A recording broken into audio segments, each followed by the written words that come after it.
Hello students, आज हम अपने सिलेबस का पहला टॉपिक करते हैं अलजेब्रा ऑफ मैट्रिसेस। ठीक है, इसके लिए आपको सबसे पहले पता होना चाहिए मैट्रिक्स क्या होती है। मैट्रिक्स आपके पास क्या है? मैट्रिक्स आपके पास एक अरेंजमेंट होती है। मैट्रिक्स की डेफिनेशन कहता है an ordered collection of M N numbers.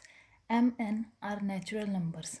तो सबसे पहले तो आपको पता होना चाहिए नेचुरल नंबर क्या होते हैं, क्योंकि मोस्ट ऑफ स्टूडेंट्स ने आप में से मैथ्स नहीं पढ़ा है तो उनको नहीं पता होगा नेचुरल नंबर क्या होते हैं।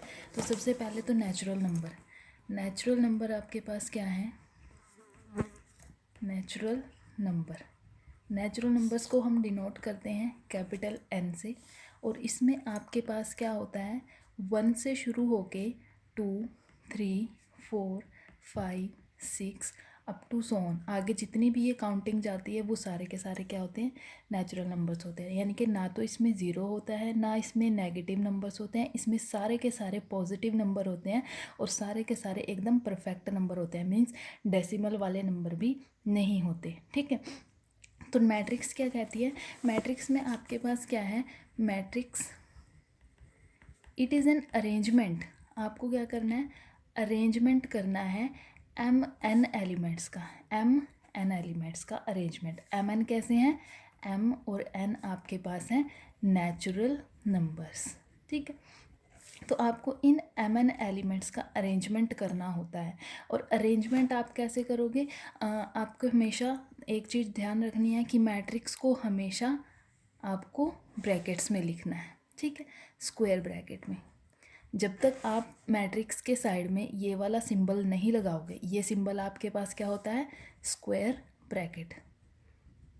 This symbol is called square bracket. जब तक आप ये वाला सिंबल नहीं लगाओगे तब तक आपकी मैट्रिक्स कंसीडर नहीं होगी। तो आपको करना क्या होता है? आपको एम एन एलिमेंट्स दिए होते हैं, इन एम एन एलिमेंट्स को आपको इस स्क्वायर ब्रैकेट के अंदर अरेंज करना होता है। तो ये जो आपको मिलेगा, ये आपके पास क्या मिलेगा?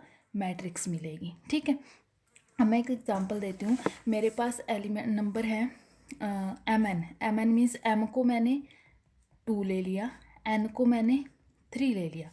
तो m इंटू एन यानी कि 2 इंटू 3 कितना बनेगा? 6। तो आपके पास 6 एलिमेंट हैं।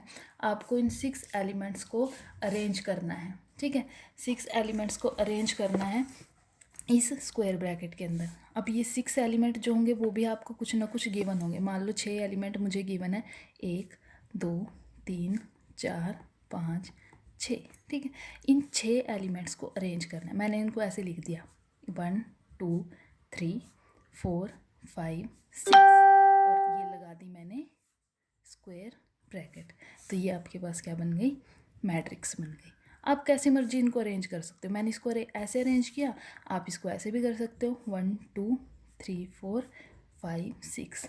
तो ये आपके पास बन गई मैट्रिक्स। जब तक ये वाला सिंबल नहीं लगाओगे तब तक आपके पास ये मैट्रिक्स नहीं बनेगी। तो आपको क्या है?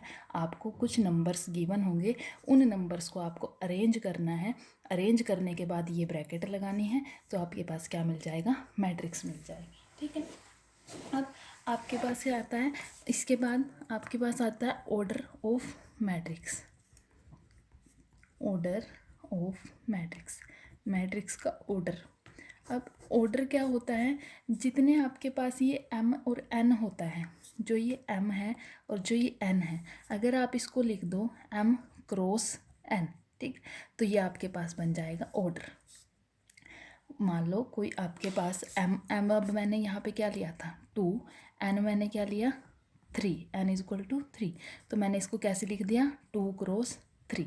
तो ये 2 क्रॉस 3 क्या बन गया? मैट्रिक्स का ऑर्डर बन गया। क्या बन गया? ऑर्डर ऑफ मैट्रिक्स बन गया 2 क्रॉस 3। ठीक है यहाँ तक।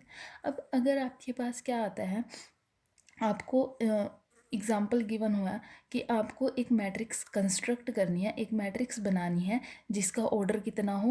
2 क्रॉस 3 ऑर्डर हो। ठीक है, अब हमेशा ध्यान रखना, इस वाले जो भी आपके पास ये गिवन होगा, इसमें पहला जो नंबर है वो स्टैंड करेगा m के लिए, दूसरा जो नंबर है वो स्टैंड करेगा n के लिए। हमेशा ये चीज़ ध्यान रखना। ठीक है, पहला नंबर m के लिए, दूसरा नंबर आपके पास n के लिए स्टैंड करेगा।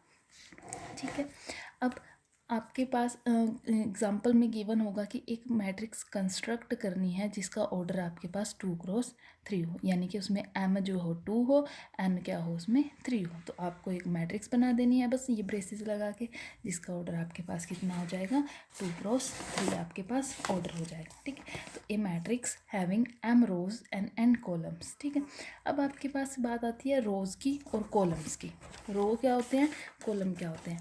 अब जैसा कि आपको पता है रो तो क्या होता है, जो इस साइड में चलता है वो आपके पास होगा रो, और जो इस साइड में चलता है वो आपके पास होगा कॉलम। ठीक है, तो ये जो मैंने ऊपर अभी मैट्रिक्स बनाई है 1 2 3 4 5 6, ठीक है, तो इसमें ये वाली जो लाइन है ये वाली, ये आपके पास क्या बनेगी, रो।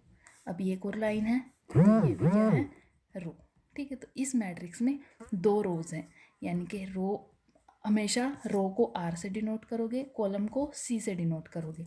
तो इसकी पहली रो है रो 1 यानी कि R1, दूसरी रो है इसको मैंने R से डिनोट किया R2, दूसरी रो है क्योंकि। ठीक है, अगर तीसरी रो होती तो उसको हम कैसे डिनोट करते, R3 से डिनोट कर देते हैं। ठीक है, इसी तरह अब इसी मैट्रिक्स में ये वाला जो है, ये वाली चीज़, ये आपके पास क्या है, कॉलम। सेकंड ये वाला भी आपके पास क्या है, कॉलम, और एक ये वाला भी आपके पास क्या है, कॉलम। कॉलम को हमेशा सी से डिनोट करेंगे। अब क्योंकि ये पहला कॉलम है तो ये क्या हो गया C1, ये दूसरा कॉलम है ये हो गया C2, और ये तीसरा कॉलम है तो ये आपके पास बन गया C3। ठीक है, तो इस वाली मैट्रिक्स में 2 रोज हैं 3 कॉलम्स हैं, और इसका ऑर्डर कितना है 1 2 3 4 5 6। इसका ऑर्डर भी कितना बनेगा, जितनी रोज होती हैं उसको पहले लिखते हो। रोज कितनी है 2, कॉलम कितने हैं 3। ठीक, जितनी रोज होती हैं उसको पहले लिखोगे, जितने कॉलम्स होते हैं उसको बाद में लिखोगे। यानी कि जो ये आपके पास m क्रॉस n होता है, इसमें ये जो m होता है, ये m क्या होता है, नंबर ऑफ रोज़। m आपके पास डिनोट करता है नंबर ऑफ रोज़ को, और ये जो n होता है ये आपके पास क्या होता है, number of columns.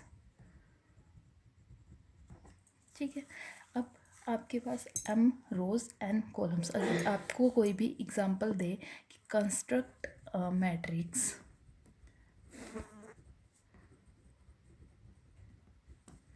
Of order 2x3, यानी कि आपको एक मैट्रिक्स बनानी है जिसमें 2 रोज हों और 3 कॉलम्स हो।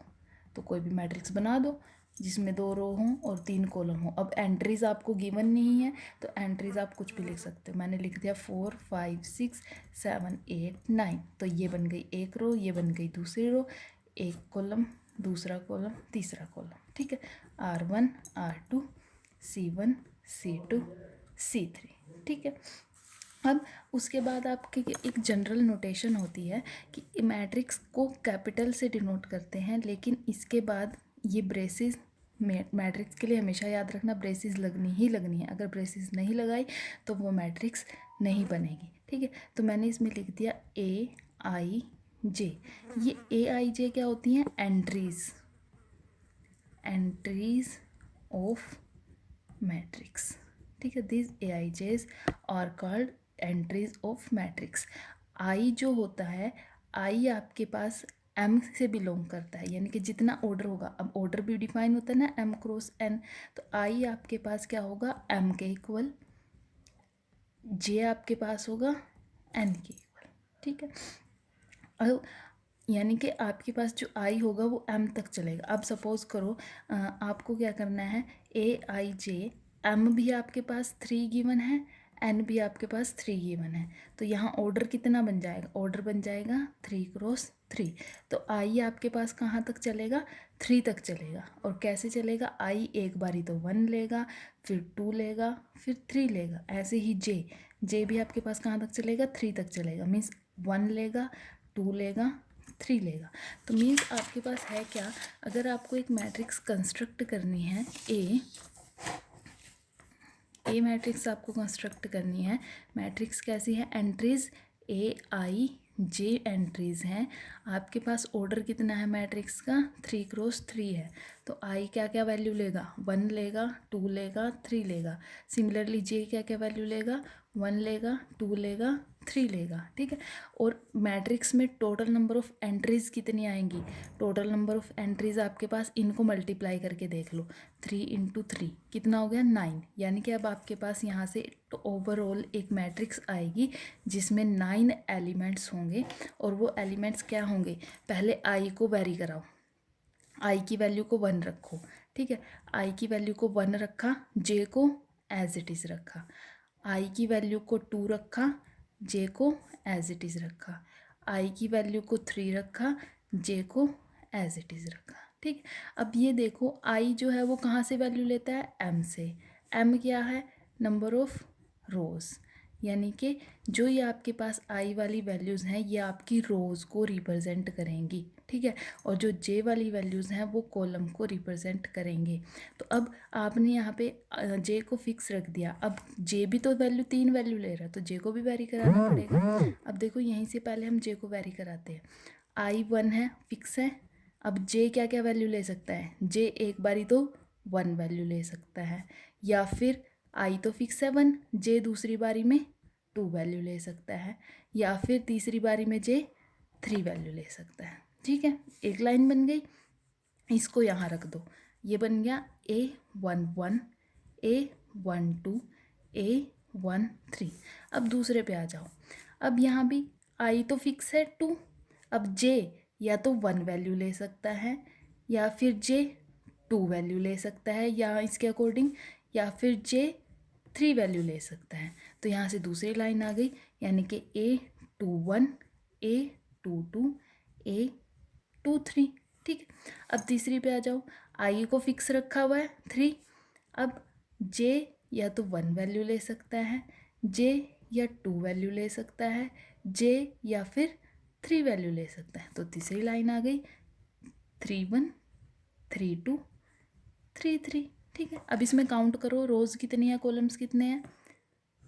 पहली रो R1, दूसरी रो R2, तीसरी रो R3।